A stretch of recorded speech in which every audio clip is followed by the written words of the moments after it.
Hello everyone and welcome back to the channel. I hope आप लोग ने आज का टास्क कंप्लीट कर लिया होगा जो मैंने सुबह दिया था। पीवाईक्यू मैंने आपको क्या बोला था, 5th सितंबर तक आपको सारा पीवाईक्यू जितना भी है आपको सारा एनालाइज कर लेना है। और इसी को आगे बढ़ाते हुए आज मैं आपको 67th वाला कराऊंगा। लोगों का डिमांड था कि जो फैक्चुअल नेचर का होता है वो कैसे सॉल्व करना होता है, तो मैंने 70th वाला करा दिया, 69 करवा दिया, 73 एग्जाम करा दिया। 68 एंड 69 का मैंने ऑप्शन एलिमिनेशन भी वीडियो में डाल दिया हूँ। कैसे आप ऑप्शन एलिमिनेट कर सकते हो, जो मुश्किल सवाल आता है कैसे आप बिना नॉलेज के भी आप स्मार्ट एलिमिनेशन करके वो कर सकते हो। आप वो वीडियो भी वॉच कर लेना।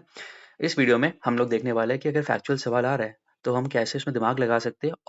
और कल एक और किसी ने पूछा था कि सर स्मार्ट मतलब एग्जाम हॉल में क्या स्ट्रैटेजी होना चाहिए ताकि मैं इजीली स्कोर कर पाऊँ ज़्यादा या फिर ये कर सकूँ। तो मैं अपना जो स्ट्रैटेजी है मैं वो बताऊंगा। एग्जाम साथ में हम दोनों दे रहे, मैं रुको बगल में आंसर की ढूँढ लेता हूँ, निकाल लेता हूँ, ठीक है? मेन मेरा वही रहेगा, मैं अपने से सॉल्व करूँगा, बाद में मैं आंसर की देख लूँगा। आप भी मेरे साथ सॉल्व करो। देखो मैं बता रहा हूँ प्रोसेस क्या चलेगा। मैं और आप साथ में पेपर दे रहे, इसके बाद मेरा नेक्स्ट प्रोसेस क्या होगा, मैं क्या करूँगा, मैं इसके बाद अपना वन पेजर बनाऊँगा और मैं आपको टेलीग्राम ग्रुप पे डाल दूँगा। मैंने कैसे बनाया है ये वन पेजर में, मतलब 67 बीपीएससी का सारा मेरा जो भी फैक्ट्स मुझे नहीं पता था, जो भी मुझे याद करना है, वो मैं एक पेज में कंप्रेस कर दूँगा। ये वाला चीज़ मैं आपको ग्रुप में भेजूँगा। आप ऐसे ही सारा चीज़ें करते चलो। 70th का सेम ऐसे ही करो, 69, 68, 69 ऐसे-ऐसे धीरे-धीरे करते-करते आप देखोगे आपके पास 10 पेज का बन जाएगा। और 10 पेज का बन गया मतलब अगर अगर 10 सवाल 10 पीवाईक्यू आपने लगा के 150 सवाल है। आप समझ रहे हो आपके पास 1500 सवाल का आपके पास खाका बन के तैयार हो गया, और वो भी कितना 10 दिन में, 10 पेज में। समझ रहे हो कितना ज़्यादा आपका एडवांटेज होने वाला है। एग्ज़ाम के दिन जिस दिन आप ट्रेन में सफ़र कर रहे हो या बस में सफ़र कर रहे हो, जिसमें भी सफ़र कर रहे हो, उसमें बस आप निकाल के वो चीज़ देखना और फिर देखना आपका कितना फ़ायदा होगा। चलिए स्टार्ट करते हैं। हिंदी वालों से मैं माज़रत चाहता हूँ, वीडियो बहुत लंबा हो जाएगा। इंग्लिश में है, बट आप लोग के पास आई होप ये 67 री एग्ज़ाम का पेपर होगा। आप अपना वो पेपर निकाल लो और साथ-साथ मेरे साथ सॉल्व करो। इंग्लिश में जो चीज़ है मैं हिंदी में भी ट्रांसलेट करने का सोचूँगा, बताऊँगा। बट जो बहुत ही टेक्निकल चीज़ है वो शायद मैं ना कर पाऊँ। बट मुझे ये वाला पेपर इंग्लिश में मिला, हिंदी में मुझे मिला नहीं था, तो इसीलिए मैं माज़रत चाहता हूँ। बट आप लोग प्लीज़ अगर हो सके तो पेपर अपना हिंदी में निकाल लो और मेरे साथ-साथ सॉल्व करो। चलो स्टार्ट करते हैं। यार देखो पहला सवाल है हिस्ट्री, जो कि मेरा वीक पार्ट है। मैं पहले इसको नहीं करूँगा क्योंकि मुझे यार पहले पहले कॉन्फिडेंस चाहिए। मेरा कल भी मैंने आपको सेशन में ये बताया ना, मेरा स्ट्रॉन्ग पार्ट है साइंस है, मैथ्स है, उसके बाद मैं किसी पे जाऊँगा, तो मैं साइंस ढूँढूँगा। तो मैंने यहाँ पे देखा साइंस यहाँ पे नहीं है, यहाँ पे नहीं है। साइंस यहाँ पे मेरे को मैथ्स दिख गया, ठीक है? इसको मैं करूँगा इसके बाद। चलो मुझे यहाँ पे साइंस दिख गया। अब मैं स्टार्ट करता हूँ यहाँ से, 2:51 हो रहा है। यहाँ से अपन स्टार्ट करते हैं। आप लोग मेरे साथ हो? चलो स्टार्ट करते हैं। पहला सवाल कह रहा है which type of lens is use in magnifying glass. कौन सा लेंस है जो हमें मैग्नीफाई करने में मदद करता है। ये मैंने बथेरे बार कराया है, आपको वन शॉट भी इसका अवेलेबल है। कई बार एग्जाम में सवाल आया, एमडीआई, एमवीआई, एमएसओ, डीएसओ जितना भी आया सब में ये सवाल आया है। तभी मैं बता रहा हूँ ऑप्टिक्स इज वेरी इंपॉर्टेंट। अभी जाके वीडियो देखना बोला जिसमें है मैग्नीफाइंग चीज कर रहा है। आपको याद आना चाहिए पहले तो एक कॉनकेव मिरर याद आना चाहिए। कॉनकेव मिरर का काम क्या है, कॉन्वर्ज करता है। कॉन्वर्ज करेगा तो आपका क्या होगा, इमेज मैग्नीफाई हो जाएगा। आपको याद आ रहा है सेंटर ऑफ कर्वेचर में अगर मेरा ऑब्जेक्ट है तो मेरा इमेज भी क्या बनेगा, सेंटर ऑफ कर्वेचर में बनेगा। ये सारा चीज आपको याद आ रहा है, ये हम लोग ने लेक्चर में सारा चीज करवा रखा है। Which type of lens is use, lens के बारे में बात कर रहा है। Plane convex lens, concave mirror. Mirror कैसे आ सकता है, आप तो पहले ये काटो। एग्जाम हॉल पूरा बता रहा हूँ, ठीक है? अब मुझे पता है मैग्नीफाइंग करने का काम क्या है, कॉनकेव मिरर का है, और कॉनकेव मिरर का है तो कॉन्वेक्स लेंस का भी होगा। तो बस मैं ये आंसर मार्क कर दूंगा, कॉन्वेक्स लेंस। मिला भी लेता हूँ यार, क्या पता अगर 91 का। अरे यार यही तो गलती होता है मेरे साथ, कॉन्वेक्स लेंस बोल रहा हूँ, कॉनकेव लेंस इसको मार्क कर दिया हूँ, कॉन्वेक्स लेंस। ठीक है, कॉन्वेक्स लेंस सामने रहता है ना स्क्रीन से, तो मुझे वो प्रॉब्लम होता है। ठीक है, 91 का बी, 91 का बी समझ में आ गया ना। कॉनकेव मिरर है और कॉन्वेक्स लेंस है, दोनों क्या करता है, कॉन्वर्ज करता है, कॉन्वर्ज करता है और मैग्नीफाई करता है। अब आपका असाइनमेंट क्या है, आप कमेंट सेक्शन में अभी पॉज करो और हमें बताओ, जो मायोपिया पेशेंट्स होते हैं वो कौन सा लेंस पहनेंगे कि उनका प्रॉब्लम दूर हो जाए। हाइपरमेट्रोपिया वाले जो पेशेंट्स होते हैं वो कौन सा लेंस पहनेंगे ताकि उनका मसाइले जो है वो दूर हो जाए। और इसी के साथ जो प्रेस बायोपिया वाले पेशेंट्स होते हैं वो लोग कौन सा लेंस पहनेंगे ताकि उनका प्रॉब्लम दूर हो जाए।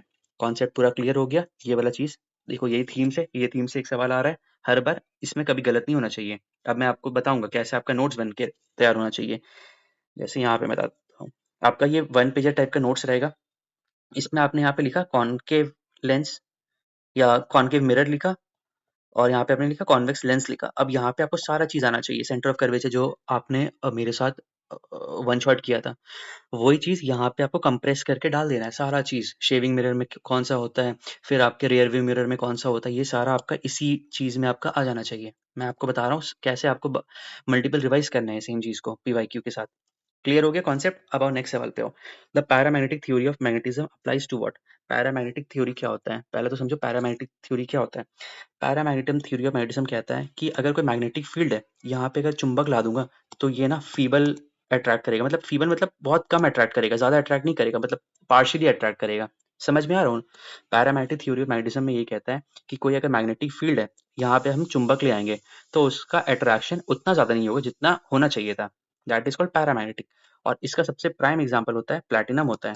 आयरन हमारा हो गया फेरोमैग्नेटिक। फेरोमैग्नेटिक का मतलब क्या होता है, अगर मैग्नेटिक फील्ड है वहां से हम अपना चुंबक पास करा रहे तो बहुत ज्यादा अट्रैक्ट कर जाता है वो चीज। पूरा पिक्चर क्लियर हुआ? फेरोमैग्नेटिक क्लियर हो गया और पैरामैग्नेटिक क्लियर हो गया, तो answer will be what? Platinum. Answer देख लेता हूँ। 92 का, 92 का है C. C is the correct answer. ठीक है, नेक्स्ट सवाल पे आते हैं। The nucleus of an atom consist of, I don't have to explain this ना। नीचे के अंदर में क्या होता है, प्रोटॉन्स एंड न्यूट्रॉन्स होता है, और बाहर में क्या होता है, बाहर में होता है इलेक्ट्रॉन्स। वैलेंस इलेक्ट्रॉन आपको याद आ रहा है, के एलिमेंट शेल आपको याद आ रहा है, ये सारा आपको याद आ रहा है, 2n² आपको याद आ रहा है, ये सब हम लोग ने लेक्चर में हम लोग ने सारा चीज कर रखा है। चलिए नेक्स्ट सवाल पर आए। The metallurgical process in which a metal is obtained in a few state is called. ठीक है, रोस्टिंग, कैल्सिनेशन, ये वाला भी हम लोग ने कर रखा है। रोस्टिंग में क्या होता है, ऑक्सीजन के प्रेजेंस में। कैल्सिनेशन में क्या होता है, ऑक्सीजन के एब्सेंस में। सवाल कह रहा है कि ऐसा मेटलर्जिकल प्रोसेस जिसमें मेटल ऑब्टेन्ड होता है उसके फ्यू स्टेट से, वो होता है हमारा स्मेल्टिंग होता है। स्मेल्टिंग में क्या होता है, जो मेटल्स होता है ना वो फ्यूज स्टेट में रहता है, ऐसे फ्यूज स्टेट में होता है, उसे हम इसको एक्सट्रैक्ट करते हैं। ये मेटल एंड मेटलर्जी वाले टॉपिक में आपको स्मेल्टिंग भी मिल जाएगा। ठीक है, तो आंसर क्या है, स्मेल्टिंग। फ्रॉथ फ्लोटेशन में कुछ नहीं होता है। फ्रॉथ फ्लोटेशन में ना हाइड्रोफिलिक और हाइड्रोफोबिक कंडीशन, मतलब हम लोग सेपरेट करते हैं।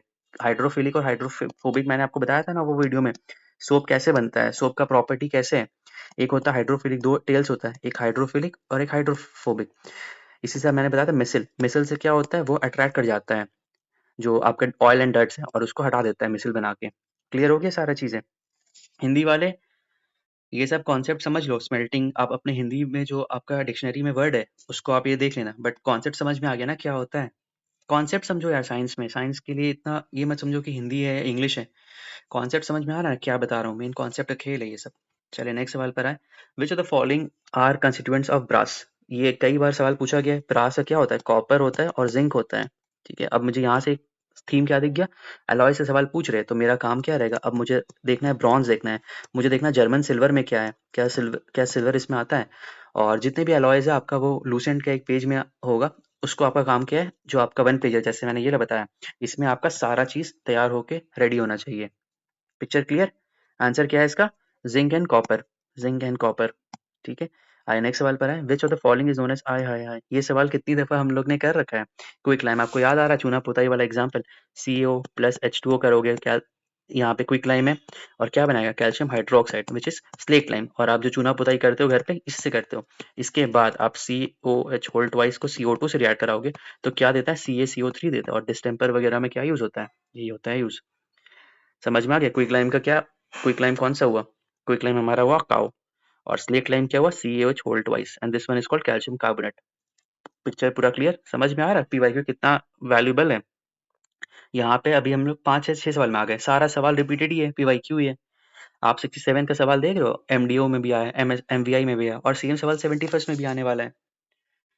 कल मैं आपको यही समझा रहा था कि आप बेवजह आप परेशान हो रहे हो, मॉक में स्कोर नहीं आ रहा है, बाकियों का फलाने के 100 आ रहे हैं, हमारे 60-70 आ रहे हैं। मैं बता रहा हूँ ना 60 वाले का सिलेक्शन हो जाएगा, 100 वाले का सिलेक्शन नहीं हो पाएगा। 100 वाला बस अपने जो कोचिंग, सो कॉल्ड कोचिंग वाला है, उसके हिसाब से पढ़ाई कर रहा है, उसके करंट अफेयर्स से पढ़ रहा है।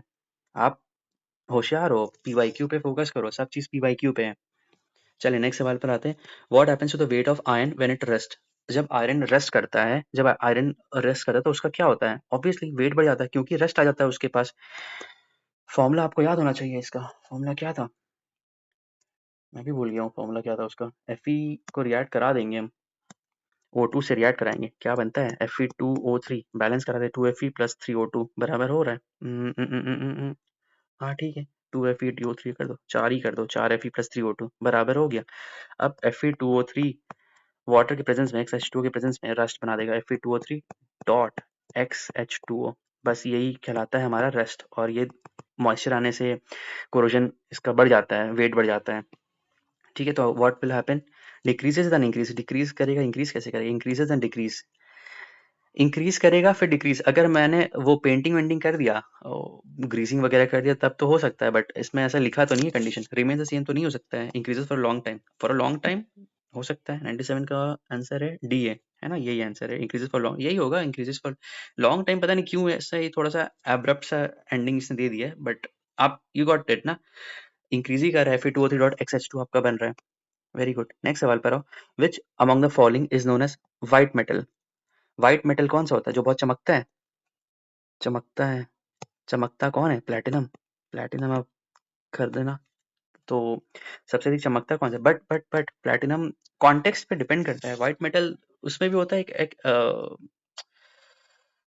बबाइट, बटाइट करके कुछ एक अलॉयज भी होता है, बैबिट करके होता है, एक बार देख लेना, गूगल कर लेना, ठीक है। बैबिट करके एक अलॉय भी होता है, लेड और लिथियम का होता है, उसको भी कहते हैं। बट यहाँ पे पता नहीं, देखते हैं आंसर क्या, 98 का आंसर दिया है, ई दिया है, नन ऑफ द अबव और मोर देन अबव, पता नहीं। देखो कॉन्टेक्स्ट का ही खेल है, कॉन्टेक्स्ट में अगर होता है तो प्लैटिनम भी होता है और वो भी होता है, तो इसने आयोग ने आंसर ई दिया है। ठीक है, आप आपका काम है, आपको रिसर्च करना है इसके बारे में, ठीक है, और आप कमेंट सेक्शन में मुझे बताना क्या आपको लगता है ये आंसर और इसमें क्या क्या हो सकता है। जैसे मेरे ख्याल से मैं अगर रहता तो मैं प्लैटिनम मार देता है इसमें, ठीक है। ई तो नहीं मार पाता क्योंकि प्लैटिनम मुझे साफ दिख रहा था, मुझे पता था, बट हाँ कॉन्टेक्स्ट दोनों हो उसका, बैबिट मेटल याद नहीं आ रहा मुझे, वो मेटल एलॉय का बनता है वो चीज। ठीक है, आए नेक्स्ट सवाल पर आए।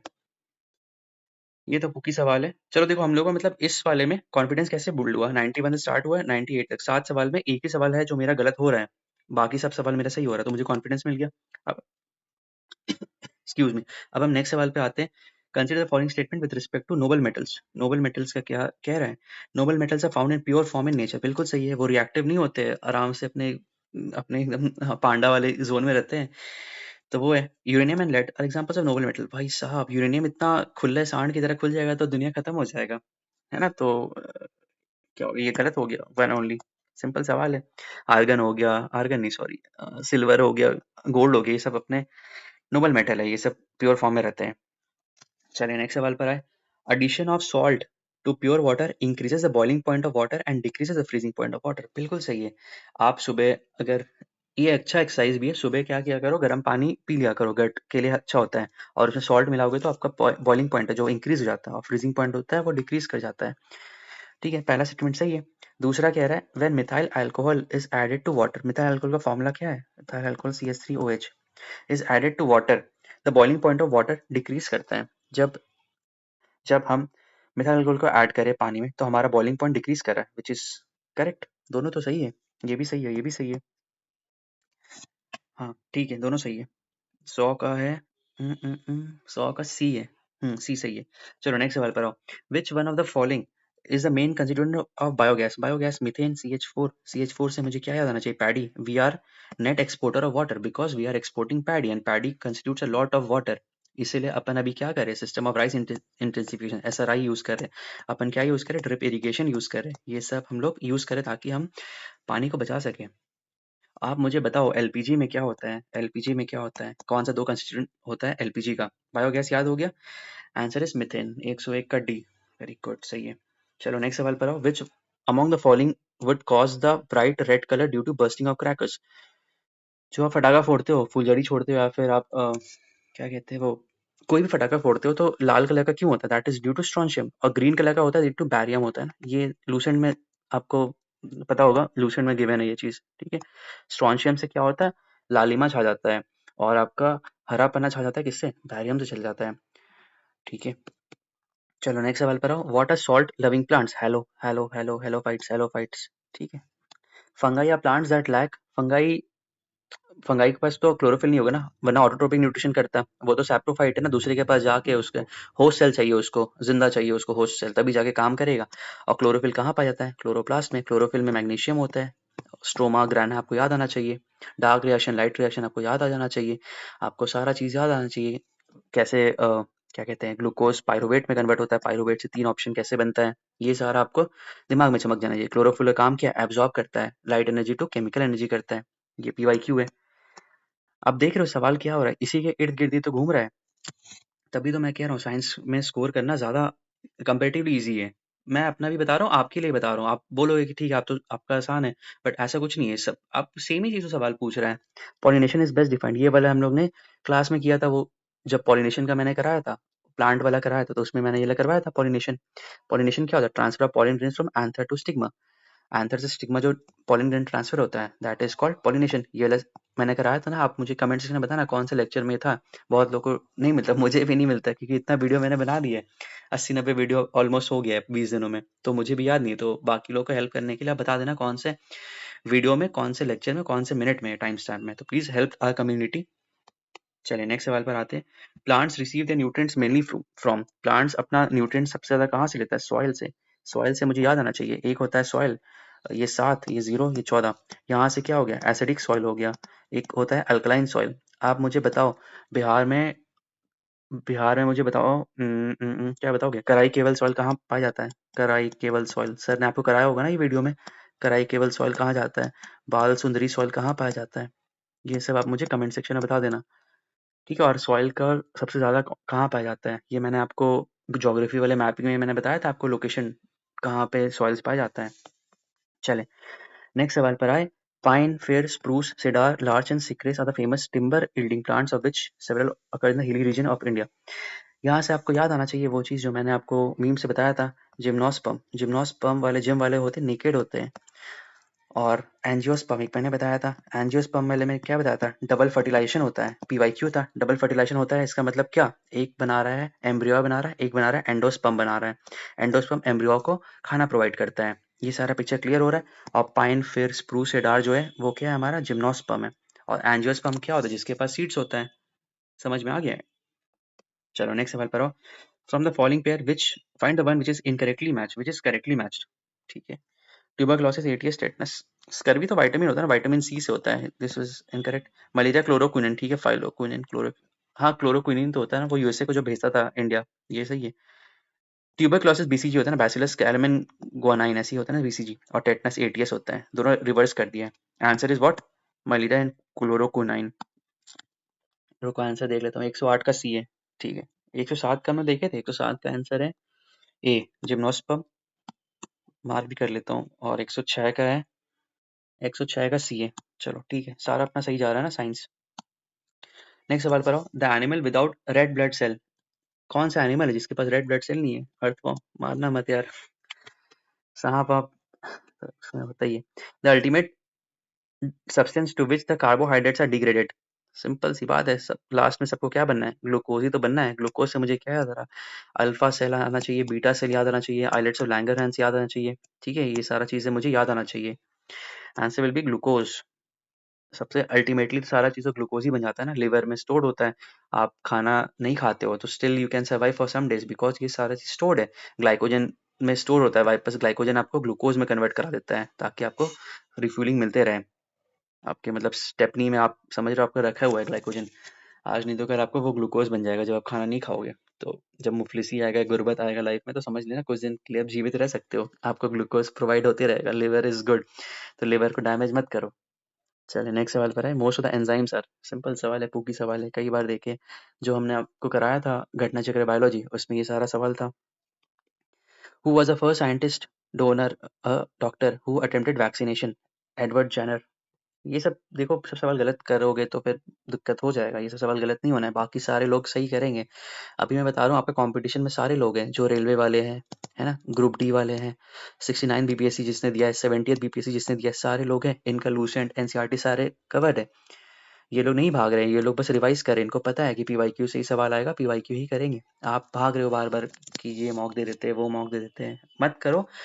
जो मैं बता रहा हूँ प्लीज समझो, वो एक्सपीरियंस से बता रहा हूँ, मैंने फेस किया है, अब मैं सुधरा हूँ, तो मैं आपको बता सकता हूँ वो चीज़। तो उस पर आप एतबार करो, बात समझो, और आपको फायदा मिलेगा। 17 सितंबर, 13 को एग्जाम है ना, 14-15 सितंबर को आप मुझे ओरियो खिला दोगे। चलो नेक्स्ट सवाल पर आओ। The working principle of a washing machine is centrifugation. Reverse osmosis याद आ गया? रिवर्स ऑस्मोसिस बहुत अच्छे से हम लोग उस दिन किए थे। रिवर्स ऑस्मोसिस एंड ऑस्मोसिस का पूरा फेनोमेना हम लोग ने किया था, है ना? ये सारा आपको याद आना चाहिए। मैं वही तो बता रहा हूँ, हम लोग जो सेशन करते हैं उसमें सारा चीज़ कवर हो जाता है, ठीक है? The working principle of washing machine किस प्रिंसिपल से बनता है? सेंट्रीफ्यूगेशन से बनता है, ठीक है? सेंट्रीफ्यूगेशन प्रिंसिपल से वॉशिंग मशीन अपना काम करता है। डायलिसिस मुझे याद आना चाहिए, किडनी से मुझे डिफ्यूजन का ही एक फॉर्म है ऑस्मोसिस, और ऑस्मोसिस के बाद क्या बनता है? रिवर्स ऑस्मोसिस, हायर कंसंट्रेशन से लोअर कंसंट्रेशन जाता है। ऑस्मोसिस से मैंने क्या एग्जांपल दिया था? आप परफ्यूम छिड़कते हो तो डिफ्यूज कर जाता है ना, सॉलिड लिक्विड गैस वाले सब में होता है। और ऑस्मोसिस किस में होता है? केवल फ्लूइड में होता है, और हाई कंसंट्रेशन से लो कंसंट्रेशन में जाता है। मैंने इसका एग्जांपल क्या दिया था? किसमिस दिया था। सब चीज याद आ रहा है तो आप बताओ यस सर, सारा हम लोग ने रिवाइज कर रखा है। नेक्स्ट सवाल पर आओ। The speed of light will be minimum while passing through what? Speed of light किस पे डिपेंड करता है? रिफ्रैक्टिव इंडेक्स पे डिपेंड करता है। ये भी मैंने आपको करा रखा है क्लास में, रिफ्रैक्टिव इंडेक्स पे। अब जिसका रिफ्रैक्टिव इंडेक्स कम ज़्यादा रहेगा, स्पीड तेज नहीं पास कर पाएगा। तो इसमें कौन है? Vacuum, air, glass. बताओ इसमें क्या होगा? सबसे ज़्यादा रिफ्रैक्टिव इंडेक्स किसका होता है? ग्लास का होता है। तो जो स्पीड ऑफ लाइट है will be minimum in glass. Picture पूरा क्लियर? चलो नेक्स्ट सवाल पर आते हैं। वैक्यूम का कितना होता है? वैक्यूम का 1 होता है ना, वैक्यूम का 1 होता है। डायमंड का बहुत अधिक होता है, 2.42 के आसपास होता है, तो वहाँ पे तो मतलब पास ही नहीं कर पाता है, ठीक है? और ग्लास का भी अधिक ही रहता है, इस ऑप्शन में तो ग्लास ही। नेक्स्ट सवाल पर, विच of the following is not a vector quantity? Scalar और वेक्टर याद है? स्केलर में क्या होता है? स्केलर में केवल मैग्नीट्यूड होता है। मैग्नीट्यूड बोले तो मास। मैं बता रहा हूँ कि मेरा वजन 70 केजी है, दैट इज मास बता रहा हूँ, मैग्नीट्यूड बता रहा हूँ। आप लेने गए हो, शरबत लेने गए हो, तो आप बोलोगे मुझे 250 ml का शरबत दे दो। आप मुझे बोलोगे तो नहीं ना कि 250 ml का मुझे ईस्ट और वेस्ट में से शरबत दो, ये तो नहीं बोलोगे। वेक्टर में क्या होता है? यहाँ पे आपका दिशा पता होता है, यहाँ पे दिशा पता नहीं होता है ना? और यहाँ पे दिशा पता होता है। जैसे आप बता रहे हो मुझे, आप अपने दोस्त से मिलने जा रहे हो, तो आप मुझे क्या बोलोगे कि मेरा दोस्त, आप ए में रहते हो, ये बी में रहता है। आप मुझे बोलोगे कि मैं ए से बी जाऊँगा 40 किलोमीटर प्रति रफ्तार से, पहले मैं यूँ मुड़ूँगा, फिर मैं यूँ मुड़ूँगा, फिर मैं यूँ मुड़ूँगा, फिर मैं यूँ मुड़ूँगा, और मैं पहुँच जाऊँगा बी के पास। आप मुझे डायरेक्शन दे दिए ना कि हाँ, मैं लेफ्ट जाऊँगा, राइट जाऊँगा, राइट जाऊँगा, लेफ्ट जाऊँगा, क्लॉकवाइज़ जाऊँगा, लेफ्ट जाऊँगा। ऐसे करके मैं सारा चीज़ बता दिया। अगर मैं मैग्नीट्यूड भी दे दिया, 40 किलोमीटर मैग्नीट्यूड दे दिया, और मैंने kilometre per hour, sorry magnitude 40 है, और किलोमीटर पर आवर मैंने डायरेक्शन भी दे दिया, दैट इम्प्लाइज मैं वेक्टर क्वांटिटी पे आ गया हूँ। Structure clear? Velocity is a vector. Torque क्या होता है? Force into displacement. टॉर्क का प्रैक्टिकल एग्जांपल, आप गाड़ी चलाते होगे, बाइक, मोटरसाइकिल। मोटरसाइकिल में गियर का जो होता है प्रिंसिपल, वो टॉर्क पे काम करता है। या फिर आपने देखा होगा जब आप डोर को डोर को आप खोलते हो, तो आप पास आके खोलते हो या फिर दूर से खोलते हो? जैसे ये नॉब है इसका, आप यहाँ से खोलोगे ना, यहाँ से खोलोगे तो डिस्प्लेसमेंट बढ़ गया, वर्क ज्यादा लगेगा। समझ में आ रहा है? वर्क इक्वल टू फोर्स और डिस्प्लेसमेंट होता है। तो जितना कम दूरी होगा, वर्क उतना कम लगेगा। डिस्प्लेसमेंट में मेरा क्या होता है? वेक्टर होता है। स्पीड में मेरा वेक्टर नहीं होता है। स्पीड तो मैं बताता हूँ क्या, 30 किलोमीटर के हिसाब से मेरा स्पीड जा रहा है, मैं वो थोड़ी बताता हूँ कि मेरा डायरेक्शन कौन सा है। Picture clear? 115 का आंसर देख लेता हूँ। 115 का आंसर है डी। चलो नेक्स्ट पे आओ। If the spinning speed of the earth increases then the weight of the body at the equator will be. अरे बाप रे, ये तो मुश्किल सवाल है, मुझे फॉर्मूला याद नहीं है शायद इसका। If the spinning speed of the earth increases, spinning speed of the earth increases and the weight of the body at the equator, equator क्या है ना, 90 डिग्री बनाएगा। अगर नॉर्मल कंडीशन में क्या है, W equal to m g act कर रहा है, जब ये स्पिन कर रहा है, ऐसे स्पिन करेगा, ऐसे ऐसे यूं यूं स्पिन करेगा, तब क्या हो जाएगा? इस पे एक एंगल, एक्सिस पे एंगल लगेगा। ये एंगल को फाई एम कह लेते हैं। देखो, बहुत लोग होंगे इसको स्किप कर सकते हैं ये सवाल, मैं थोड़ा बता देता हूँ बस, जिसको साइंस में इंटरेस्ट है बस वो सुन लो, ठीक है? W equal to m g तो एक्ट कर रहा है इसमें नॉर्मल कंडीशन में, लेकिन जब ये स्पिन कर रहा है, सवाल ये कह रहा है ना, spinning of the earth increases, spin जब करता है तो क्या हो जाता है? फेनोमेना, फेनोमेना जो हो जाता है, उम, उम, उम, क्या होता है इसमें? 2mr sin फाई से ये एंगल बनाता है, जो हमारा रेडियस होता है प्लेन एक्सिस से और हमारा सेंटर ऑफ एक्सिस से, यहाँ से एंगल बनाता है 2mr। तो जो हमारा बन जाता है W omega minus 2mr sin phi. Weight को अगर हम mg ले देंगे, इसको m डैश mg, इसको W mg minus 2mr sin phi, m से m कटा, m से m कटा, तो g dash will be what? g minus 2r sin phi. और यहाँ से एंगल कितना बनेगा? इक्वेटर में ऐसे बना रहा था, फाई का एंगल होगा 90 डिग्री। साइन फाई का वैल्यू कितना होता है? साइन 90 का डिग्री 1 होता है, तो g dash will B g minus 2r। मतलब क्या हो रहा है? नेगेटिव जा रहा है, डिक्रीज कर रहा है, तो answer will be decrease. Skip करना, ठीक है? ये सब सवाल स्किप करना है। 30 में ऐसा एक सवाल आपको दो सवाल दिख गया होगा जो स्किप करने वाला है, एक ये वाला सवाल है, ठीक है? एक मैंने बता दिया था, मुझे पता था, बट आप अगर पता है तो वेल एंड गुड, नहीं पता तो डज़न्ट मैटर, एक सवाल आपको डिसाइड नहीं कर सकता है, ठीक है? बहुत लोग ये सवाल देख के ये सवाल देख के अब लोग कमेंट करेंगे कि सर ये वाला भी पढ़ा दो, वो पढ़ा दो। मैं यही तो बता रहा हूँ, आप लोग क्यों जो आता है उस चीज़ पे फ़ोकस नहीं करते हो, जो नहीं आता उसी के पीछे भागते हो। थर्मोडायनामिक्स एंड लॉ के लिए सारे लोग पीछे पड़े हुए कि थर्मोडायनामिक्स करा दो। मुझे कराने में क्या है यार मेरे को तो फिजिक्स पढ़ाने में मज़ा भी आता है, मैं करा दूँगा।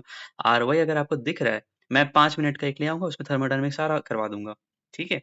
चलो नेक्स्ट सवाल पर आओ। Who is the first person to define speed? Speed को डिफाइन करने वाले कौन थे? गैलीलियो साहब। क्लासिकल फिजिक्स के जनक इन्हीं को कहते हैं ना। What is a law? अच्छा सवाल अच्छा ही दिया है साइंस का सवाल। What is a law in which under the same condition of temperature, ध्यान सुनो, कौन सा लॉ है जिसमें same condition of temperature and pressure equal volume of all gases contains equal number of molecule? चलो इसको मैं बताता हूँ अच्छे से। 3 चीज़ होता है। एक होता है हमारा एवोगैड्रोस लॉ। ये आपको 11th-12th में एनसीईआरटी में था, ठीक है? एवोगैड्रो लॉ में ये कहता है volume is directly proportional to number of molecule. Charles law एक आता है, चार्ल्स लॉ। चार्ल्स लॉ क्या कहता है? चार्ल्स लॉ कहता है वॉल्यूम और टेम्परेचर दोनों डायरेक्टली प्रोपोर्शनल है। दूसरा होता है गे लुसाक लॉ, जो मैंने कल आपको बताया था, गे लुसाक लॉ। प्रेशर और टेम्परेचर दोनों डायरेक्टली प्रोपोर्शनल है। जो प्रेशर कुकर का एग्जांपल होता है ये इसी पे काम करता है। तो वॉल्यूम और नंबर ऑफ मॉलिक्यूल्स पे कौन डिपेंडेंट है? Avogadro law. सवाल क्या था? सवाल था volume of gas contain equal numbers of molecule, ठीक है? वही है, V is proportional to N। Avogadro's Coriolis force आपको याद होना चाहिए। पास्कल्स लॉ याद आ रहा है, ये वाला डायग्राम, जॉन अब्राहम, ये सब आपको एकदम क्लिक कर जाना चाहिए। एग्जाम में यही सब पूछेगा और कुछ नहीं पूछने वाला है। चलिए नेक्स्ट सवाल पर आए। आय हाय हाय हाय हाय, इसका मैं सोच रहा हूँ ना, इसका मैं थंबनेल डाल दूं मस्त, थ्योरी ऑफ रिलेटिविटी। आज आपको टाइम, चलो टाइम है तो करो, अगर नहीं मन है तो इसको थोड़ा सा 2x पे कर लेना, ज़ूम आगे भाग जाना। जिनको फिजिक्स में इंटरेस्ट है अब वो सुनो, थ्योरी ऑफ रिलेटिविटी पूरा कॉन्सेप्ट समझा देता हूँ। टाइम ट्रैवल सब देखते होगे ना कि टाइम ट्रैवल होता है कि नहीं पॉसिबल। दुनिया बहुत जालिम हो गई है, मुझे टाइम ट्रैवल करके पीछे जाना है। पूरा कॉन्सेप्ट समझते हैं टाइम ट्रैवल का, ठीक है? टाइम ट्रैवल समझो क्या होता क्या है, आज पूरा समझो। सबसे पहले हमारे एक साइंटिस्ट थे न्यूटन। न्यूटन ने बहुत सारा आविष्कार किया। न्यूटन ने एक सिद्धांत दिया जो था कि टाइम कांस्टेंट है, टाइम सबके लिए बराबर है। ये 200-300 साल तक बहुत वैलिड रहा। सबने ये माना कि हाँ टाइम तो बिल्कुल कांस्टेंट है। बट इनको चैलेंज करने के लिए आइंस्टाइन साहब आए। देखो आइंस्टाइन बहुत मानते थे, मतलब अभी भी न्यूटन आइंस्टाइन सबसे ज्यादा न्यूटन को ही मानते हैं, बट आइंस्टाइन ने इन्हीं को डिराइव करके सारा चीज बनाया है। बट आइंस्टाइन के बारे में मुझे यही बेस्ट लगता है ना, he was so great person ना। क्रिटिक्स को हमेशा लिया, उन्होंने अच्छे से समझा सुना, और कभी ऐसा नहीं किया कि मेरा ही नॉलेज सबसे बेस्ट है, ठीक है? अब देखो यहाँ तक हमें समझ में आ गया, न्यूटन साहब ने हमें कह दिया कि टाइम कांस्टेंट है। अब आइंस्टाइन ने बहुत इसमें राय विमर्श किया। अब उन्होंने चीज में कंफ्यूज हो गए। यहाँ पे उन्होंने एक चीज बताया, उन्होंने बोला स्पेस एंड टाइम में कॉन्सेप्ट लाया। ध्यान सुना, मैं पूरा बताता हूँ स्पेस और टाइम होता क्या है। स्पेस और टाइम समझो ऐसा होता है कि ये हमारा वाई एक्सिस है, ये हमारा एक्स एक्सिस है, ये जेड एक्सिस है, ठीक है? ये हमारा 3 डायमेंशनल स्ट्रक्चर हो गया। टाइम क्या होता है? टाइम हमेशा आगे की तरफ मूव कर रहा है। आप यहाँ पे खड़े हो, दिस पॉइंट ऑफ टाइम, आगे तो ऐसे ही मुड़ोगे ना, कभी पीछे तो मुड़ के जा नहीं सकते हो। You will be going the first, इस डायरेक्शन में आप हमेशा जाने वाले हो।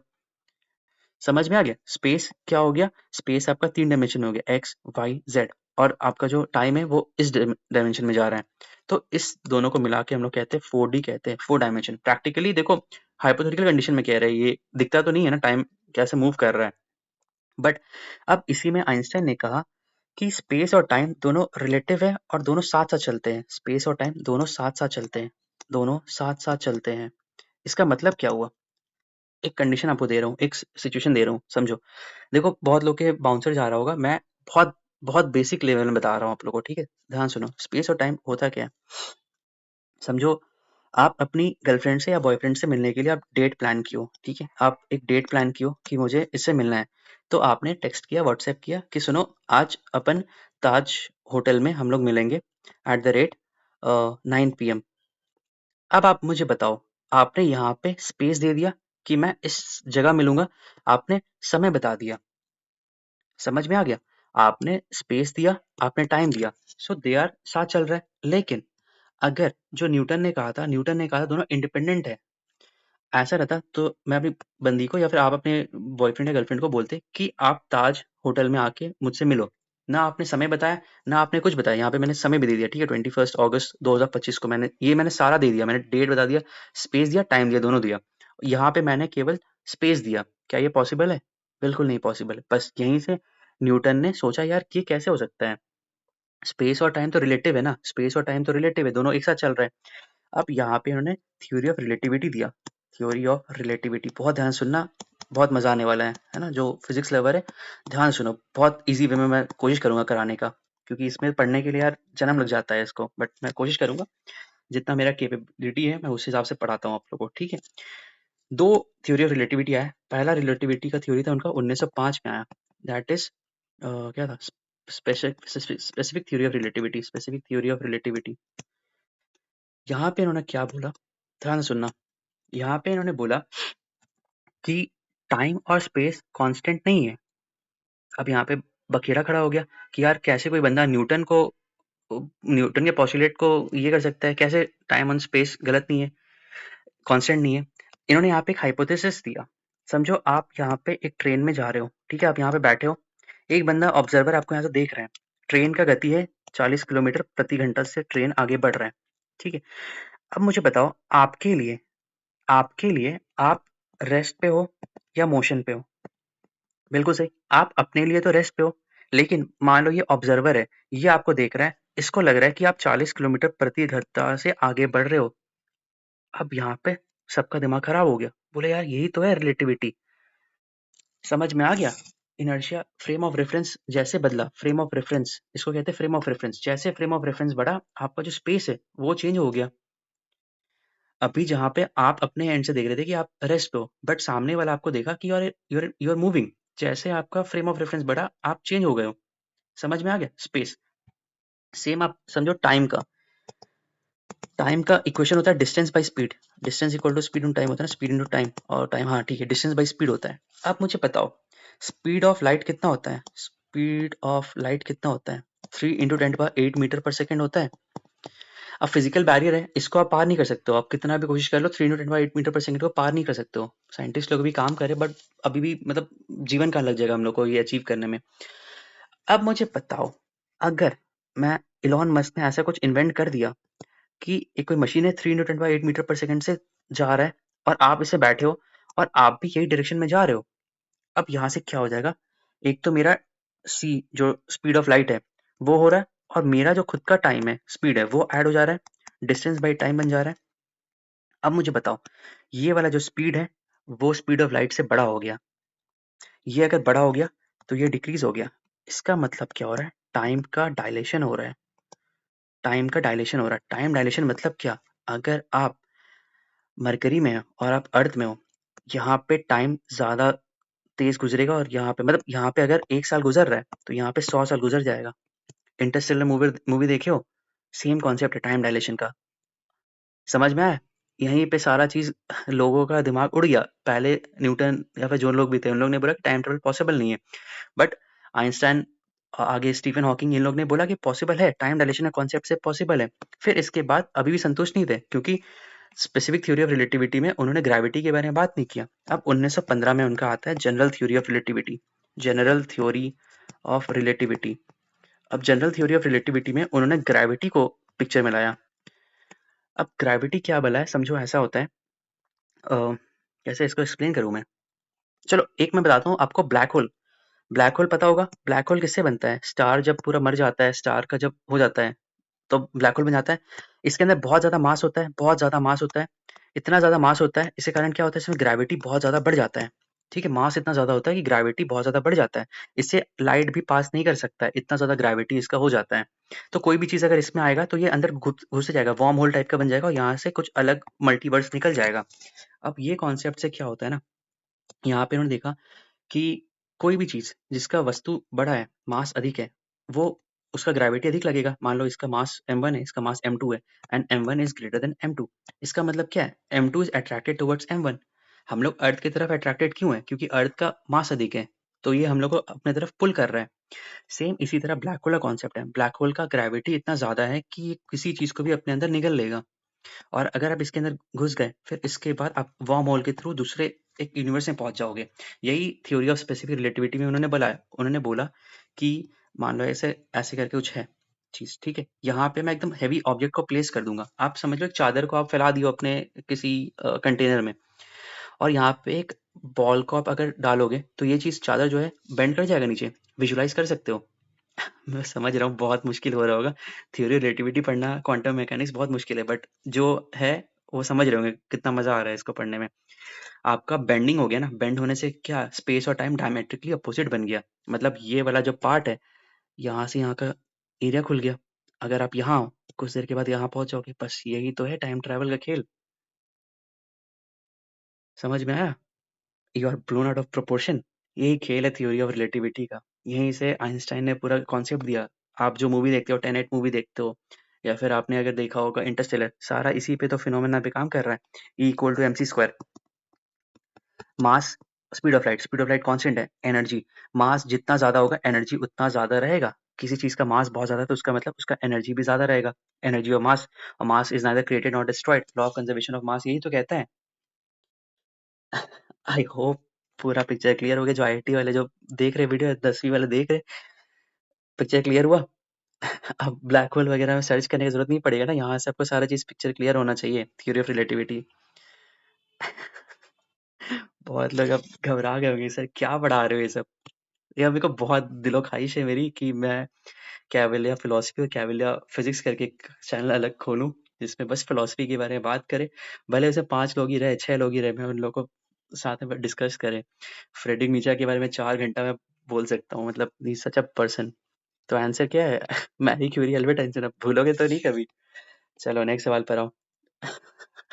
Due to temperature variation along a conductor, potential variation occurs along this phenomenon से थॉमसन इफेक्ट होता है। ये तो 120 का देख लेता हूँ। 120 का डी है। बहुत लोग मुझे गाली भी दे रहे होंगे। क्या क्या ये Babar Azam, Bobs the king, Virat Kohli हमसे। अरे यार ये तो करंट अफेयर्स है, रुको। ये पुराना है, इसको तो स्किप भी कर सकते हैं। आइडिया बस बता दूंगा क्या क्या थीम है। मैथ्स पे आते हैं ना। मैथ्स के लोग लोग कह रहे थे कि मैथ्स कराओ, मैथ्स कराओ। लो मैथ्स करा देता हूँ। चलो ध्यान सुनो, मैथ्स भी है इसमें। सवाल है टाइम एंड क्लॉक। हाँ चलो, टाइम एंड क्लॉक में एक बार एक ही वीडियो में सारा आपको करवा देता हूँ। Time and clock. अब पीछे मत पढ़ना कि मैथ्स नहीं हो रहा है, मैथ्स नहीं हो रहा है। मैथ्स एंड क्लॉक अब पढ़ो, टाइम एंड क्लॉक पढ़ो। A clock is set right at 6 AM। एक क्लॉक है, एक क्लॉक है, हम उसको 6 बजे सेट राइट, मतलब उसको हम फिक्स कर दिए, ठीक है। इट गेन्स 10 मिनट इन 24 घंटा। कहने का मतलब है अगले दिन, ये मान लो अगली सुबह 8 बजे बिग बॉस के घर पे आपका स्वागत है। मान लो ये मंडे है, 6 AM। ये हो गया ट्यूसडे, 6 AM। इस दूरी तय करने में ये 10 मिनट ज्यादा ले लेता है।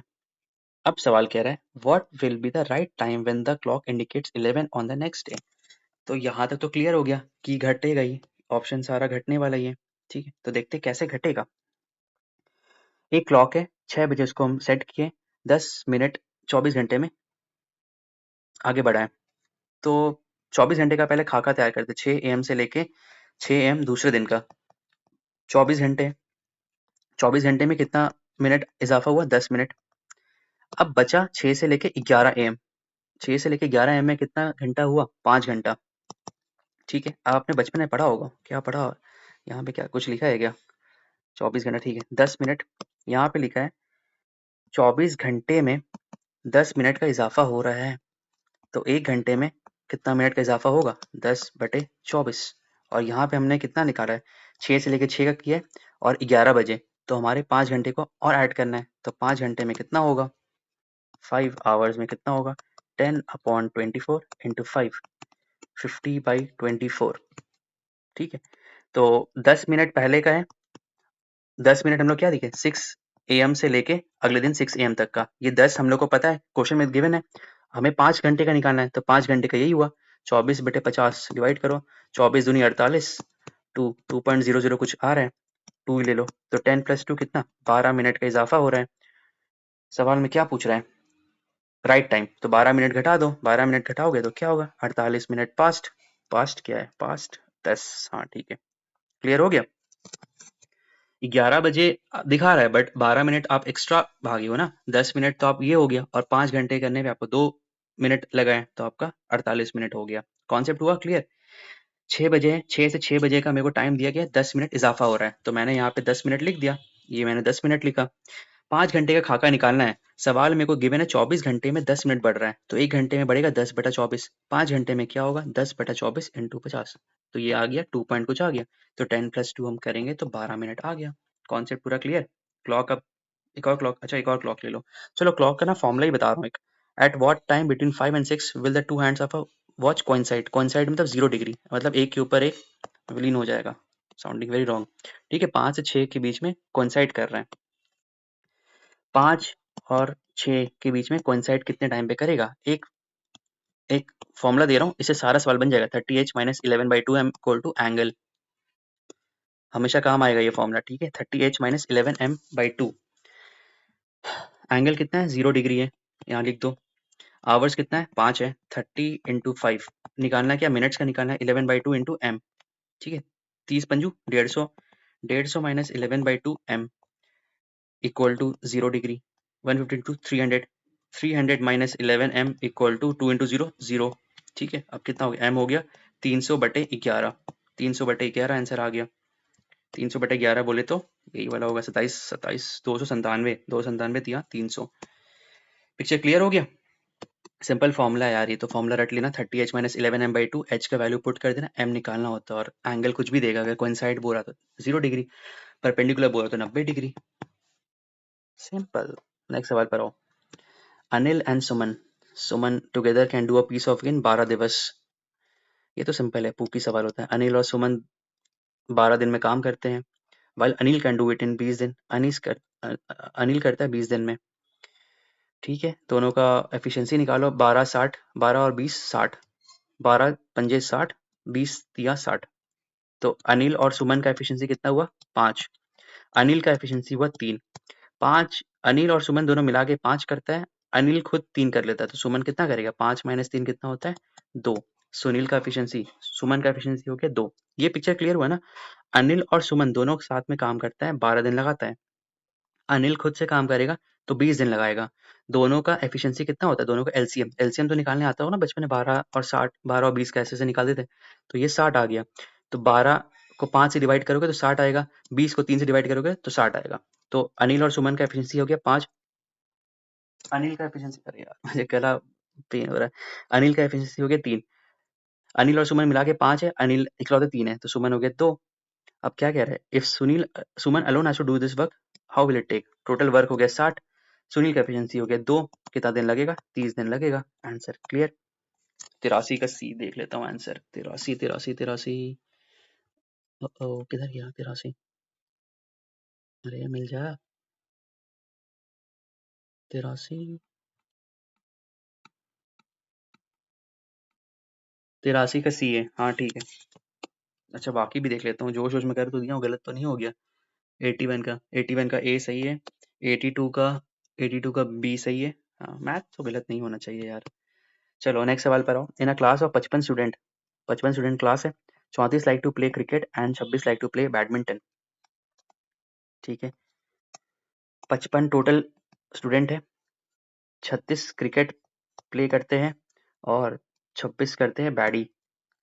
Also each student likes to play at least one of the two games. ठीक है, how many student like to play both cricket and badminton? इसका निकालना है, इसका फॉर्मूला एक होता है, कहाँ करूँ, n A union B equal to n A plus n B minus n intersection B. ठीक है, सिंपल फॉर्मूला उसका होता है, ए यूनियन बी कितना गिवन है 55 दिया है ना, टोटल गिवन है 55, 34 और 26। ठीक है, ये है 55, ये है 34, ये है 26 है ना, 26, हाँ 26 है। और निकालना है हम लोग को क्या, कितना दोनों के बीच में इंटरसेक्शन है, एन ए इंटरसेक्शन बी। 36 और 24 करोगे 6 5 60, 60 60 60 माइनस 55 करोगे तो आ गया 5। तो एन ए यूनियन बी कितना आ गया, इंटरसेक्शन बी कितना आ गया 5, ये वाला हमारा आ गया 5। अरे क्या हो गया, ये 5 आ गया। ठीक है, आंसर विल बी 5। क्लियर हो गया ना? फॉर्मूला सिंपल था, n A union B equal to n A plus n B minus n A intersection B. Answer कितना आ गया? 5 आ गया। आंसर देख लेता हूँ मैं। 84 का बी है। नेक्स्ट सवाल पर आओ। What are the two natural numbers whose product is 2400 and the sum of whose square is 5200? इस टाइप के सवाल में ऑप्शन एलिमिनेशन से करो। कह रहा है दो नंबर जिसका प्रोडक्ट 2400 है, ठीक है, दो नंबर जिसका प्रोडक्ट 2400 है, 80 30 ये भी है, 60 चौक 200 ये भी सही है, 75 32 हाँ ये भी ठीक है। सम ऑफ द स्क्वायर्स इज 5200, सम उसका 5200 है, 80 का स्क्वायर करेंगे 6400, ये तो गलत हो गया। 75 का स्क्वायर करेंगे ये भी गलत हो गया। 60 का स्क्वायर करोगे, 60 का स्क्वायर कितना होगा? 3600, और 40 का स्क्वायर करोगे कितना होगा? 1600। 36 और 16 को ऐड करोगे कितना होगा? 5200। 52 गज का दामन। सिंपल सवाल। ऑप्शन एलिमिनेट करो, आंसर आएगा। 85 हो गया।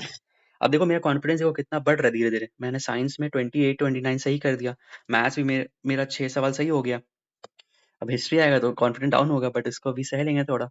How many numbers between 100 and 500 are divisible by 4 and 5 and 6? देखो इस टाइप का जब सवाल आएगा ना, कितना नंबर 100 और 500 के बीच में डिविजिबल है 4 5 से, सबसे पहले काम करो इसका एलसीएम निकालो। 4 5 6 का 2 दूनी 4 5 6 2, देखो मैं बहुत बेसिक कर रहा हूँ, 15 to 30 60, एलसीएम आया 60 आ गया।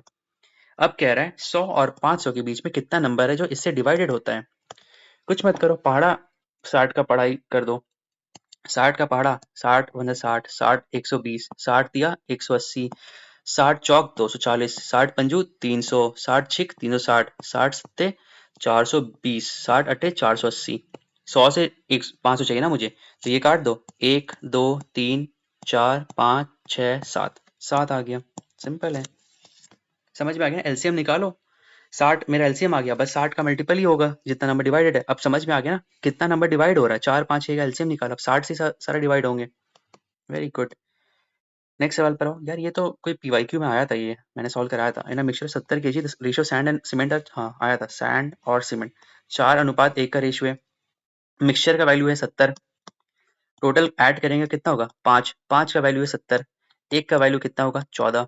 यहाँ तक पिक्चर क्लियर? मिक्सचर कह रहे हैं ना 70 केजी का, और सैंड और सीमेंट दोनों एडेड है 4:1 में, तो 4 और 1 दोनों मिला के कितना हुआ? 5, और टोटल मिक्सचर कितना है? 70, तो 1 का वैल्यू कितना हुआ? 14, 1 का वैल्यू 14, तो 4 का वैल्यू कितना होगा? 56, है ना। 1 का वैल्यू 14 हुआ तो 4 का वैल्यू 56 होगा। सैंड 56 हो गया, सीमेंट हो गया 14। यहाँ तक क्लियर? अब कह रहा है how much sand should be added to the mixture so that the ratio of sand and cement in the it become 6:1? कितना हम सैंड को ऐड करेंगे?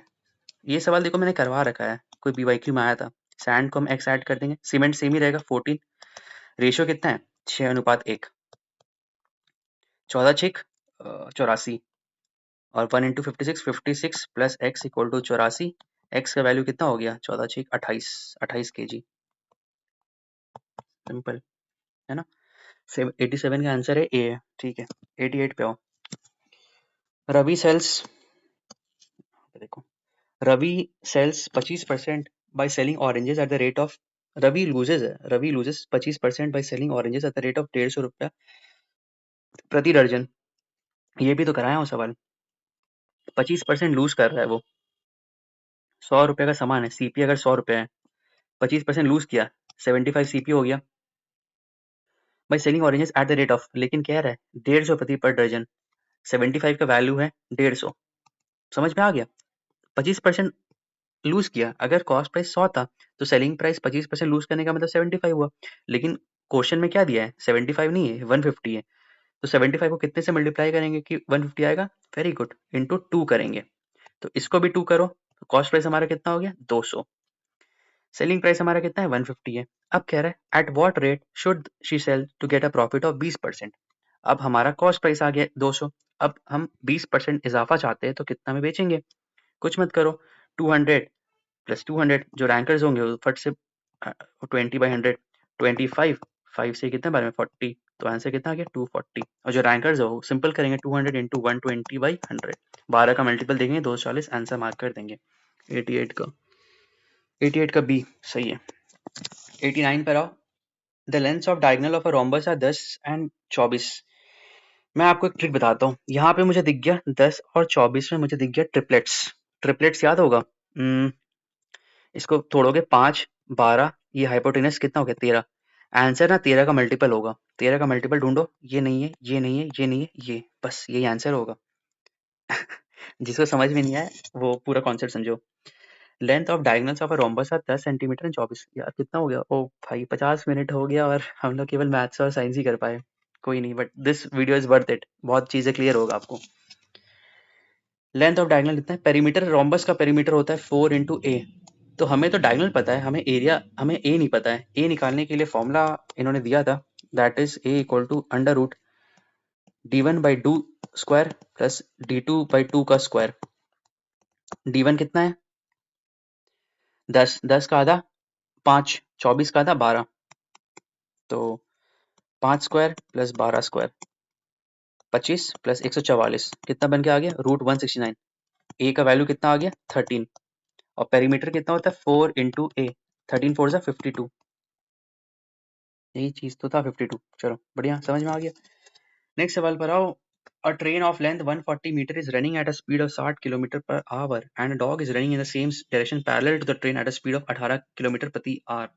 The train will cross a dog in कितना? कर देता हूँ यार थोड़ा। A train of length 140 metre है, running at a speed of 60 kilometre प्रति घंटा। आंसर सेकंड में इसको चेंज करो, तब्दील करो। रनिंग एट रिलेटिव स्पीड पता चल गया ना, जो अभी हम लोग ने किया था relative. Running in the same direction, same direction में रन कर रहा है तो स्पीड इसका माइनस हो जाएगा। ट्रेन कितना टाइम पे? टाइम इक्वल टू क्या? Distance upon speed. Distance given है 140, स्पीड कितना हुआ? 60 को चेंज करो। अरे यार करना पड़ेगा क्या? 60 इंटू 5/18 कितने बार में कटता है ये 10 बार में कटा 6 से, ये 3 बार में 50/3। 50/3 माइनस इसका कितना होगा? 18। डोगेश भाई पे तो सवाल बहुत आ रहा है भैया, डोगेश भाई का ऐसे ही भी जीवन खराब चल रहा है। 5 माइनस 5 काट पीट मचाओ 150, यहाँ से गया 15, 50 minus 15 into 3, 140 into 3 upon 50 minus 15 35। Direct कटता है ये 35 4 जा 4 12 140, 4 दिन 12 12 सेकेंड। चलो मैथ्स हमारा सारा कंप्लीट हो गया ना, 90 सवाल। चलो मैथ्स हमारा सही हो गया सारा, साइंस हमारा सही हो गया, कॉन्फिडेंस पूरा हाई लेवल पे आ गया। 40 में 38 तो सही हो ही रहा हम लोग का। अब आते हैं मेरा लीस्ट फेवरेट, हिस्ट्री पे आते हैं। पहला सवाल आते हैं, who establish trade relations with Roman empire. Roman empire से ट्रेड रिलेशन कौन कौन किया है? अब चेरास भी कर सकता है, वेस्टर्न साकियास भी कर सकता है, वाकाटाकस भी, कुशान्स भी। ट्रेड रिलेशन मतलब कुछ भी, अगर बिस्किट भी एक ले लिया तो ट्रेड रिलेशन हो ही है ना, या फिर कॉफी भी ले लिया तो ट्रेड रिलेशन तो हो ही गया है ना। तो मैं तो ई मार दूंगा इसका आंसर, बट रुको आंसर देख भी लेते हैं। वन का वन का वन का वन का वन का वन का ओ वन का डी, वन का डी है कुशांस है। नो आइडिया भाई, आप मार कर लेना डी। मेरे को नहीं आता था ये सवाल, मैं तो ई मार देता, बट आप डी मार देना, ठीक है। इसके बारे में आपको रिसर्च करना पड़ेगा, ठीक है, कुशांस के बारे में, रोमन एम्पायर के बारे में, क्या क्या उनका ट्रेड था। बट जनरली देखो यार, ट्रेड रिलेशन तो वो कोई भी कर सकता है ना, वकाटकस कुछ भी अगर सामान ले लिया, स्पाइसेस का ही ट्रेड हो गया, थोड़ा भी बार्टर सिस्टम कर लिया तो पता नहीं, बट आंसर कुशांस है तो आप कुशान मानना। चलो नेक्स्ट सवाल पर आओ। The Muslim ruler whose empire was regarded as a part of दारुल इस्लाम। दारुल इस्लाम वो पार्ट होता है जो होली होता है मुस्लिम लोग के लिए। मुस्लिम लोग यहाँ पे प्रे करते हैं, नॉन मुस्लिम से मतलब एक स्पेस जहाँ पे वो लोग अपना प्रे कर सकते हैं, है ना, इबादत कर सकते हैं, तो वो होता है। तो कौन सा था मुस्लिम रूलर जिसने whose empire was part of? It was Iltutmish. अब मैं जो बता रहा था आपको, वन पेज जो आपका बनेगा, इसमें इल्तुतमिश के बारे में सारा चीज होना चाहिए।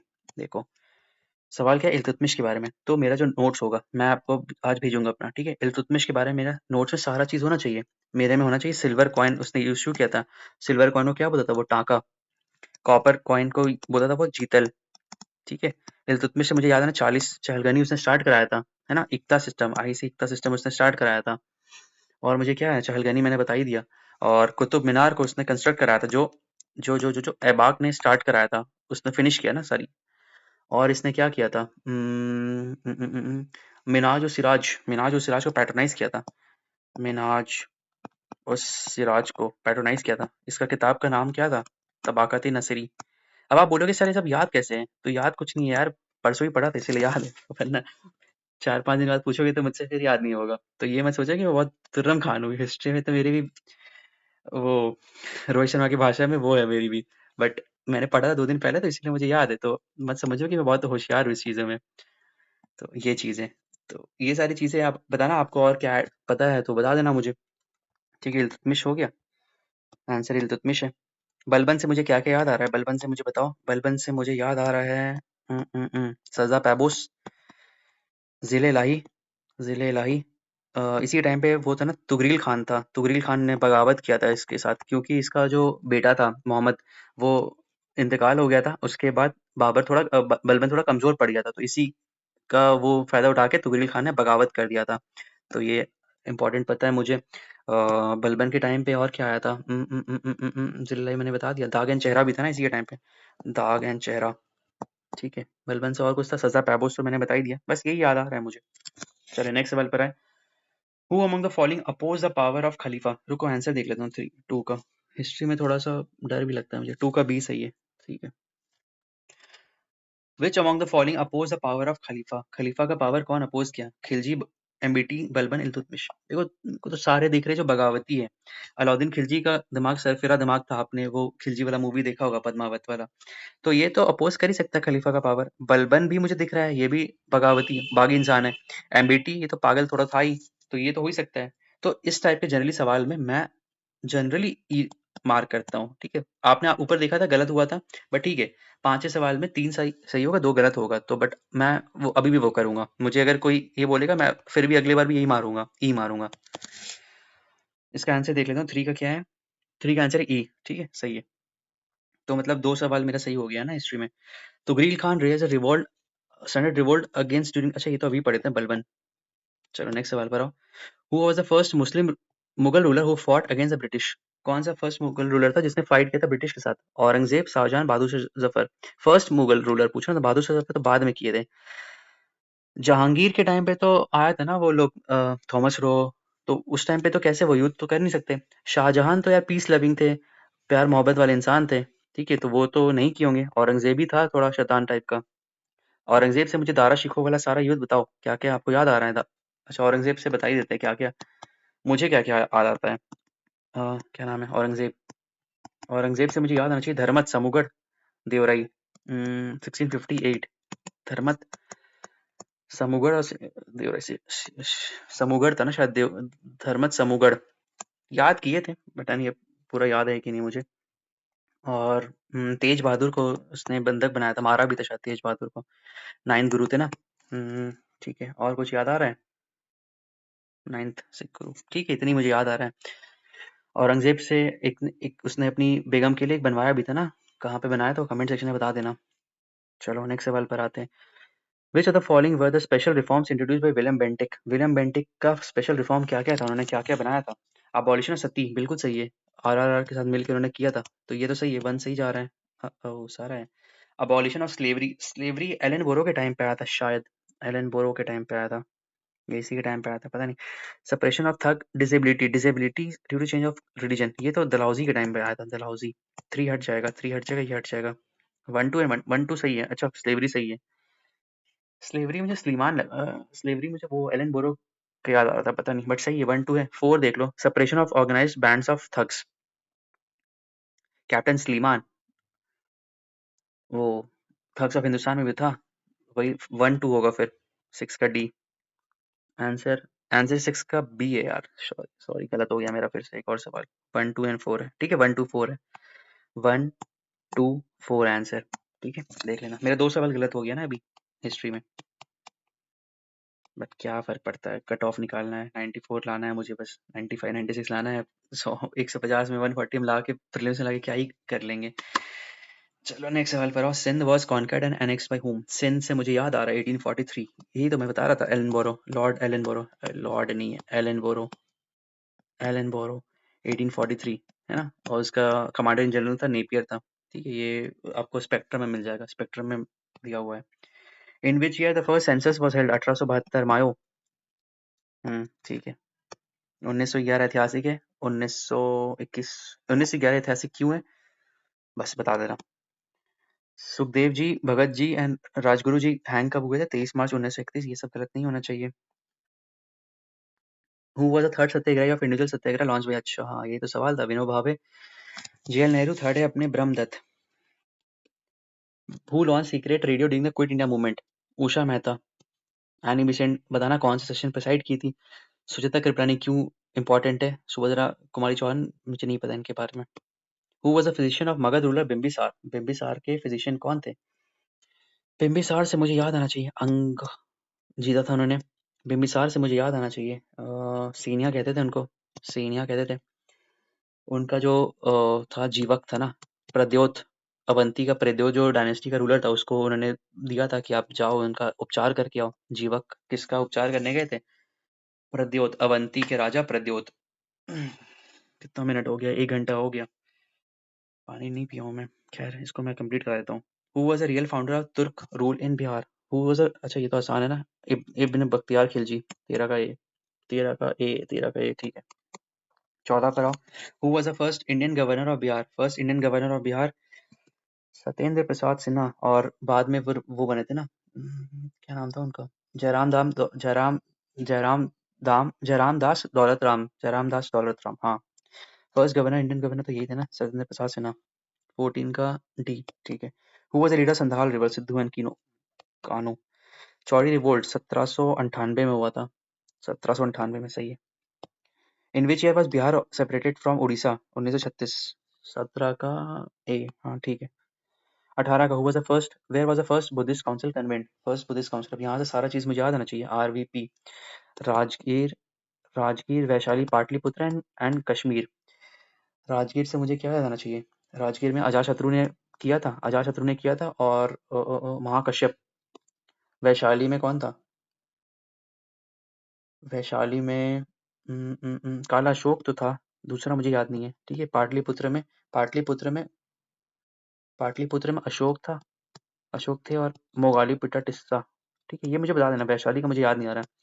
कश्मीर में अपने कनिष्क और अश्वघोष, कनिष्क एंड अश्वघोष। सवाल क्या कह रहा है? वाज द फर्स्ट, सिंपल ही सवाल है, कहाँ पे हुआ था? राजगीर में हुआ था। नेक्स्ट सवाल पर आओ। Which Gupta ruler assumed the throne after killing his elder brother? हाँ, ये तो बहुत प्यारा सवाल था यार। किन्होंने मारा था अपने भाई को ही मारा था? चंद्रगुप्त टू ने मारा था ना। उनका भाई क्या था? Ramagupta. So he was very bad type का। अपनी जो इनकी वाइफ थी, क्या नाम था? देवी चंद्रगुप्तम था ना, देवी चंद्रगुप्तम। उन्होंने उसको दे दिया था, शाकाज लोगों को दे दिया था।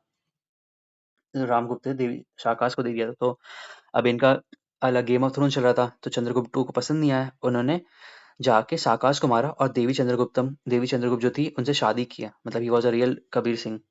समझ रहे हो? इश्क ऐसे करो। तो उन्होंने अपने भाई की जो बीवी थी, जो साकाश को उन्होंने दे दिया था, तो वहां जाके युद्ध किया, उनको हराया, और उनसे शादी भी कर लिया। बट आगे इन्होंने 2-3 शादी और भी किया था। तो चंद्रगुप्त टू का आइडल मानो, लेकिन वो चीज मत करो। 19 का आंसर क्या है? देख लेता हूँ। 19 का आंसर बी है, चंद्रगुप्त टू। ठीक है, चंद्रगुप्त टू से मुझे नवरत्न याद आना चाहिए, है ना। और क्या है मुझे याद आना चाहिए? महरौली पिलर इंस्क्रिप्शन किसमें है? इलाहाबाद पिलर इंस्क्रिप्शन किसमें है? समुद्रगुप्त में है कि उसमें? वो याद होना चाहिए, है ना। और सिल्वर कॉइन्स इशू करने वाला पहले तो ये चंद्रगुप्त ही थे। ठीक है, शाकाश को मारे थे। फाहियन इसी के टाइम पे आया था, फाहियन। ये सब चीज आपको याद आना चाहिए। ठीक है, नेक्स्ट सवाल पर आते हैं। Who led the foundation of Vardhan dynasty? Vardhan dynasty को किसने लेड किया था? प्रभाकर वर्धन ने किया था। थनेश्वर में किया था ना, प्रभाकर वर्धन। 20 का आंसर। थोड़ा सा डाउट होता है। सॉरी सॉरी, पुष्यभूति है, मेरा भी गलत हो गया। फिर से एक और सवाल, आंसर ये है ना, पुष्यभूति। पुष्यभूति ने किया था, थानेश्वर में किया था, ये याद है। मतलब नहीं पढ़े हैं, हर्षवर्धन पढ़ा हूँ। अब मैं बताऊँ आपसे, मैं क्या ही छुपाऊँ उसमें। नहीं आ रहा है, ठीक है। हिस्ट्री में मुझे पता है मेरा कुछ कुछ सवाल गलत होता है, बट दैट इज लाइफ। सब चीज मेरे को नहीं आ पाएगा। सरगासो सागर is part of what? North Atlantic सागर। ये सब गलत नहीं होगा। अमेरिका हो गया, यहाँ पे यूरोप हो गया, यहीं पे है हमारा। लैब्राडोर करंट आ रहा है, गल्फ स्ट्रीम यहाँ से आ रहा है, यहीं पे सरगासो, यहीं पे टाइटैनिक डूबा था। ठीक है, रिफ्ट, रिफ्ट क्या कहते हैं वो, गल्फ गल्फ स्ट्रीम यहाँ से आ रहा है। तो ये सब आपको क्लियर होना चाहिए, लैब्राडोर। तो ये नॉर्थ अटलांटिक। 21 का देख लेते हैं, 21 का, 21 का बी। ठीक है, 22 पे आ रहा हो। व्हाट इज द, अब थोड़ा फास्ट करते हैं ना। इंडिया और चाइना के बॉर्डर आपको पता ही होना चाहिए। ठीक है, मैकमोहन। 23 पे, और Rajasthan receives very little rain because, Rajasthan little rain क्यों रहता है? It is to what? What an absurd option. There is no water available and that's कोई वाटर अवेलेबल नहीं, तो विंड ड्राई हो गया। The wind do not come across the barriers to cross the wind do not come across any barrier to cross the unnecessary lift. बिल्कुल सही, Aravalli range, Aravalli range है, ठीक है। तो 23 का सी होगा, 23 का सी। हाँ, 24 पर आते हैं। Consider following statement. In India the project tiger was launch in 1973। This is correct. The theme for national biodiversity 2022, 22 का न्यूज़ है, इसको स्किप करो यार अभी। The project tiger is a tiger conservation programme, ये सही है। 1 एंड 3 इज करेक्ट। 24 का सी है ना, उस वक्त ये थीम होगा, तो आप करंट अफेयर्स का देख लेना, ठीक है। प्रोजेक्ट टाइगर का कुछ अगर थीम आ रहा है, कुछ भी कंजर्वेशन से रिलेटेड है, तो वो देख लेना। कार्यवास सैफरन, थोड़ा स्पीड अप करते हैं ना, जो वन लाइन है उसको तो हटाते हैं। Which state in India is the leading producer thorium? Kerala.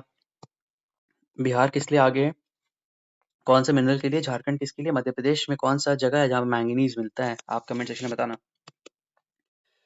Eight which of the following places the newspaper print industry is there? Nepanagar, यार मेरा फ्रेंड भी वहीं है, नेपानगर का ही है। नेपानगर, नेपानगर बुरहानपुर मध्य प्रदेश। नेपानगर बुरहानपुर, बुरहानपुर वहीं का है, नेपानगर का है। उसके पापा उसी में काम करते हैं, नेपानगर। नेक्स्ट सवाल पर आओ। What where is the first coal mine? देखो ये सवाल आपके मिनरल वाले में भी सवाल आया था, 1774 के आसपास था, रानीगंज में। तो उस वक्त सब डेट से पूछा था, अभी डायरेक्ट ये पूछ दिया सवाल। According to schedule, which schedule tribe is largest? बीजी से मैंने याद किया, भील और गोंड, सबसे अधिक भील है, फिर गोंड है। एक सवाल पूछता है ऐसे, ठीक है, एक बार देख लेता हूँ। 29 का बी है, ठीक है। जोग्राफिकल एरिया, ये सब गलत नहीं होना चाहिए। 94, 163। Which river is called sorrow Bihar? यार ये सब सवाल अब तेलहरकुंड, तेलहरकुंड कैमूर में होता है ना, Telharkund Kaimur. Where is Asia's largest and fresh water oxbow? Kanwar lake. ये सब सवाल गलत नहीं होना चाहिए, इजी सवाल गलत मत करो। Largest gold, Jamui. Which district Bihar is known as silk city? Bhagalpur. अच्छा इसका मेरे को बताना, भागलपुर और जीआई टैग कौन सा उसको मिला है? What is the female literacy of Bihar as per census 2011? अब इसका सेंसस का डेटा आपको याद होना चाहिए, क्या डेटा है? 51.5 है फीमेल, मेल है हमारा कितना, 71.2 है, और ओवरऑल 61.8 है।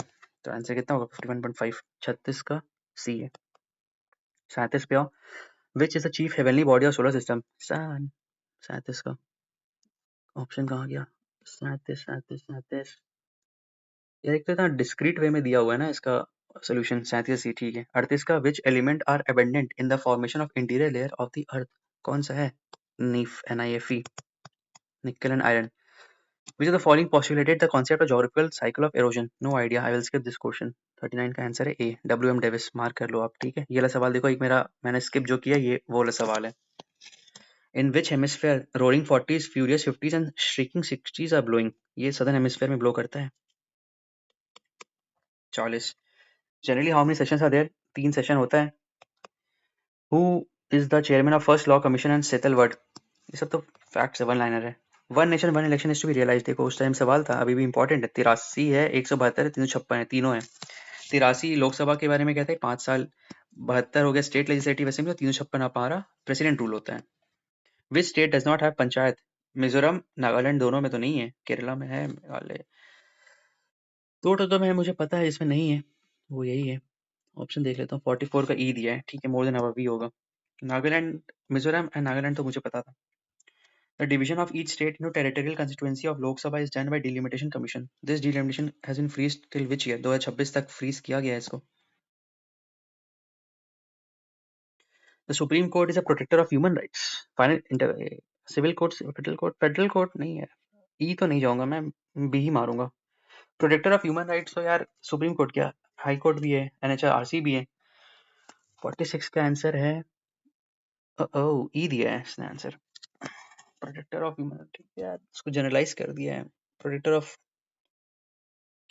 फेडरल कोर्ट भी है, सिविल कोर्ट भी है, ठीक है। जनरलाइज अगर देखोगे तो हो सकता है ई, ठीक है। मेरा ये सवाल गलत होता ना, मैं बी मार के आ जाता। चलो नेक्स्ट सवाल पर आओ। To review the financial position of panchayat the state government issues finance commission. 243 sub clause I, 243 I state finance commission. 47 का, ठीक है, D. 48 power what is objective of community development? Community development का क्या होता है? बिल्ड ह्यूमन कैपिटल, बिल्कुल सही है। कम्युनिटी डेवलपमेंट क्या करें हम? सोशल कैपिटल बिल्ड कर रहे हैं, इन्वायरमेंट को प्रोटेक्ट करेंगे। 7 लोग आते हैं, सुंदरलाल बहुगुणा हो गया या फिर जो भी हो गए, मेधा पाटकर, इन लोग ने आके क्या किया है? कम्युनिटी डेवलपमेंट किया ना, इन्वायरमेंट प्रोटेक्ट किए, हार्मोनियस लाइफ है, इकोनॉमिक डेवलपमेंट, सारा ही होगा। बहुत ही पुकी स्टेटमेंट है सारा। Electoral college for 16 vice president 2022, यार ये उस टाइप का करंट था, छोड़ो इसको। Indian president is eligible for री election for how many times, कितने बार के लिए एलिजिबल हो सकते हैं? Any number of times. UPSC में भी सेम सवाल यूपी ने पूछा है। भंडारी कमेटी आरआरबी का रिस्ट्रक्चरिंग, अच्छा आरआरबी का अगर देखा जाए, और आरआरबी आया था नरसिम्हन कमेटी से आया था, नरसिम्हन कमेटी। अरे यार मैं पानी का बॉटल पास रखा नहीं हूँ, मुझे बहुत पसीना आ रहा है और प्यास भी लग रहा है। 51 का सी। नेशनल पेंशन स्कीम पे आते हैं। NPS the retirement benefit scheme, ये सवाल क्या पूछ रहा है? Which of the following is correct? NPS the retirement benefit scheme introduced by NPS.